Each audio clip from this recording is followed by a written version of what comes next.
আরজিকর কাণ্ডের প্রতিবাদে বিজেপির ধর্ণা মঞ্চ ভেঙে দেওয়ার অভিযোগে উত্তেজনা ছড়িয়েছে শ্যামবাজারে। দফায় দফায় বিজেপি কর্মী সমর্থকদের মধ্যে ধস্তাধস্তি বেঁধে যায়।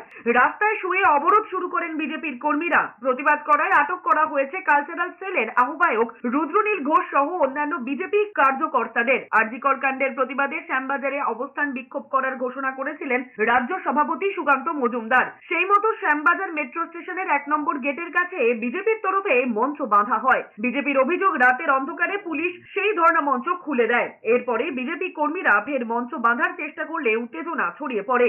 বিজেপি কর্মী সমর্থকেরা পথ অবরোধ শুরু করলে উত্তপ্ত হয়ে ওঠে পরিস্থিতি।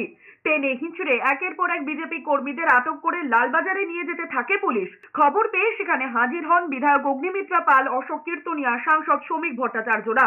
এরপর সেখানে যান রূপা গঙ্গোপাধ্যায়, রুদ্রনীল ঘোষরা। অগ্নিমিত্রা পাল, রূপা গঙ্গোপাধ্যায়ের সঙ্গে পুলিশের তর্কাতর্কি বেঁধে যায়। পুলিশের উদ্দেশ্যে গলা চড়িয়ে বলতে থাকেন, আরজিকর কাণ্ডে অপরাধীদের ধরতে এই সক্রিয়তা কোথায় ছিল?